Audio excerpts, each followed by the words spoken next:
দর্শক, রাজধানীর বিজয় সরণিতে ভাষা আন্দোলন থেকে মুক্তিযুদ্ধ পর্যন্ত নানা স্মৃতি সংরক্ষণের জন্য যে ভাস্কর্য তৈরি করা হয়েছিল, শেখ হাসিনার আমলে যে ভাস্কর্যটা তৈরি করা হয়েছিল, তার সামনে বঙ্গবন্ধুর মুরাল তৈরি করা হয়েছিল।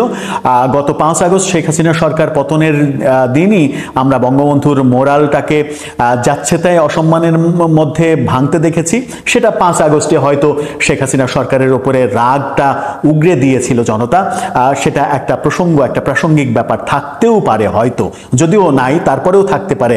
ধরে নিয়েই যদি আগায়, তাহলে নতুন করে এই 10 মাস পরে এসে ওই পুরো আয়োজনটা, পুরো ভাস্কর্যটা ভেঙে দেয়া, বুলডোজার দিয়ে গুড়িয়ে দেওয়ার ঘটনা যখন ঘটলো, তখন সরকার কি মেসেজ দিতে চাইছে? সেখানে ভাষা আন্দোলন থেকে মুক্তিযুদ্ধ পর্যন্ত ইতিহাস সংরক্ষণ করা হয়েছে এবং সেই ভাস্কর্যটার নাম দেয়া হয়েছিল মৃত্যুঞ্জয়। সেই মৃত্যুঞ্জয় ভাস্কর্যটা বিজয় সরণির, সেটা বুলডোজার দিয়ে গুড়িয়ে দেয়া হয়েছে। কি হচ্ছে, কি করতে চাইছে সরকার? এটা কি সরকারি উদ্যোগ নাকি অন্য কেউ করলো? সরকার কেন নিষ্ক্রিয়? সরকার কি মুক্তিযুদ্ধের সমস্ত কিছুই ভেঙে গুড়িয়ে দিতে চায়? সেই আলোচনাই করবে এই ভিডিওতে। রাজধানীর বিজয় সরণিতে যে মৃত্যুঞ্জয় ভাস্কর্য, সেই ভাস্কর্যটা ভেঙে দেয়া হয়েছে, বুলডোজার দিয়ে গুড়িয়ে দেয়া হয়েছে, যেখানে ভাষা আন্দোলন থেকে মুক্তিযুদ্ধ পর্যন্ত নানা স্মৃতি সংরক্ষণ, ইতিহাস সংরক্ষণ করা হয়েছিল। এখন ভেঙে গুড়িয়ে দেয়া হলো কেন? মুক্তিযুদ্ধের পার্টে এসে বঙ্গবন্ধুর ছবি আছে, বঙ্গবন্ধুর প্রসঙ্গ আছে, এই কারণে, সম্ভবত সেই কারণে যে বঙ্গবন্ধুকে রাখা যাবে না, বঙ্গবন্ধুকে ভেঙে গুড়িয়ে একেবারে মিশিয়ে দিতে হবে। আমরা এর আগেই একটি ভিডিওতে হাসনাত আবদুল্লাহর 2020 সালে ইত্তেফাকে লেখা বঙ্গবন্ধু সম্পর্কে যে বয়ান, সেই বয়ান নিয়ে একটা ভিডিও তৈরি করেছিলাম। সেখানে বঙ্গবন্ধু সম্পর্কে অনেক কথা বলেছিলেন। বঙ্গবন্ধুকে বিশ্ব অনুকরণ করবে, বঙ্গবন্ধুর মেসেজগুলো আমাদের ছড়িয়ে দিতে হবে, বঙ্গবন্ধু যেসব কথা বলেছেন সেগুলো বাস্তবায়ন করতে হবে। 2025-এ এসেও তিনি তার ওই মতাদর্শ লালন করেন, এমন সাক্ষাৎকারও তিনি খালিদ মহিউদ্দিনের ঠিকানায় বলেছিলেন। কিন্তু বাস্তবে আমরা দেখছি বঙ্গবন্ধুকে একেবারে ঝেঁটিয়ে বিদায় করা, বঙ্গবন্ধুকে মুছে ফেলা, এই কর্মযজ্ঞ চলছে। এই উদ্যোগটা আপনারা দুটো ছবি দেখে নিতে পারেন। যখন বঙ্গবন্ধুর মুরাল সহ সেই ভাস্কর্যটা ছিল, সেই ছবিটাও দেখে নিতে পারেন। আবার ভাঙা হচ্ছে, বুলডোজার দিয়ে ভাঙা হচ্ছে, ভাঙার পরে কি দৃশ্য সেটাও দেখে নিতে পারেন। এই কর্মযজ্ঞ চলছে। একটু এটার ইতিহাস নিয়ে ছোট্ট করে চলুন জেনে নেওয়া যাক। 2023 সালের 11 নভেম্বর এই ভাস্কর্য স্থাপনাটা উদ্বোধন করা হয়েছিল।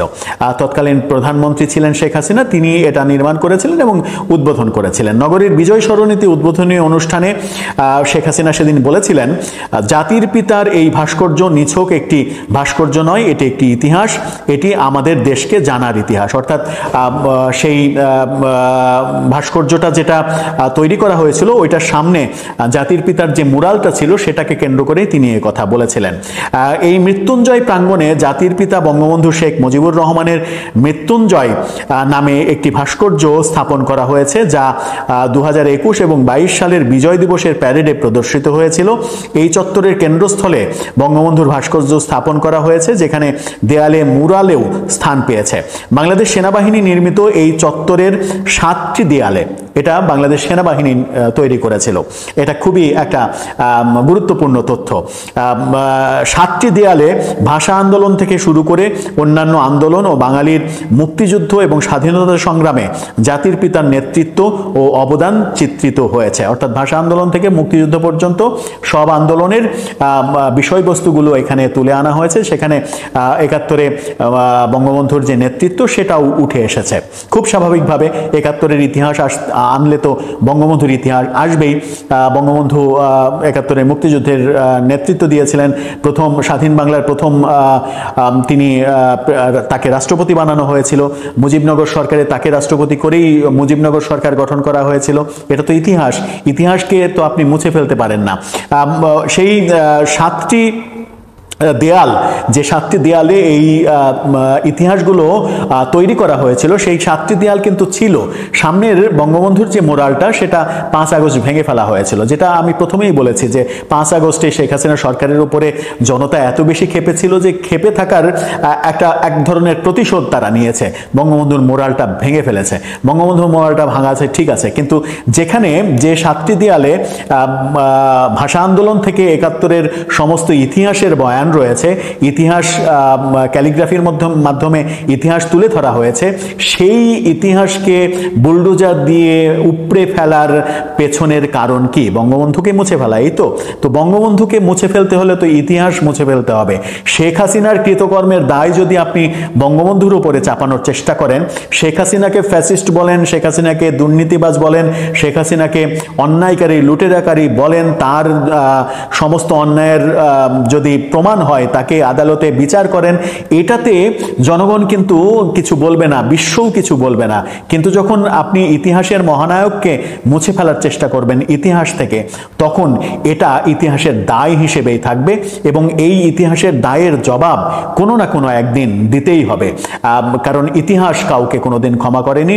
শেখ হাসিনার 15 বছরের শাসনে শেখ হাসিনা যে অপ্রতিরোধ্য হয়ে পড়েছিলেন, একক ক্ষমতার অধিকারী ভাবতে শুরু করেছিলেন এবং সেটা ভাবতে শুরু করেই ধরাকে সরাজ্ঞান করে অন্য কাউকে কোনো গুরুত্ব না দিয়ে, অন্য কোনো দলের অস্তিত্ব আছে কি নেই সেগুলোকে বিবেচনায় না রেখে একপাক্ষিক নির্বাচনও করেছিলেন এবং 15 বছর ক্ষমতায় থাকার পরে, 15.5 বছর ক্ষমতায় থাকার পরে কিন্তু তার পতন হয়েছে। তার মানে কি, পতন একদিন হবে। যে কোনো খারাপ কাজের পতন রয়েছে। শেখ হাসিনা তার সরকার খারাপ কাজ করেছিল বলেই পতন হয়েছে এবং জনতা ক্ষেপেছিল। সেই একই পথে কি এই বর্তমান সরকার হাঁটবে? প্রশ্নটা সেখানে। বর্তমান সরকার তো নতুন রাজনৈতিক বন্দোবস্তের কথা বলছে। নতুন রাজনৈতিক বন্দোবস্ত মানেই হচ্ছে ইনক্লুসিভ রাজনীতি, যেটা গতকালকেই জুনায়েদ সাকি একটা অনুষ্ঠানে বলেছেন যে ইনক্লুসিভ নতুন রাজনৈতিক বন্দোবস্তের সংজ্ঞা নির্ধারণ করতে হলে আপনাকে ইনক্লুসিভ রাজনীতির সংজ্ঞায় আসতে হবে। সেই সংজ্ঞার বাইরে গিয়ে সরকার যদি একপাক্ষিক রাজনীতির ধারায় চলে যেতে চায়, তাহলে শেখ হাসিনা সরকারের থেকে এই সরকারের পার্থক্যটা কোথায় তৈরি হলো? সেই প্রশ্নটা অনেক বড় প্রশ্ন। কোন পথে এগোতে চাচ্ছি আমরা, সেই প্রশ্নের উত্তর কে দেবে? দর্শক, আপনার মতামত জানিয়ে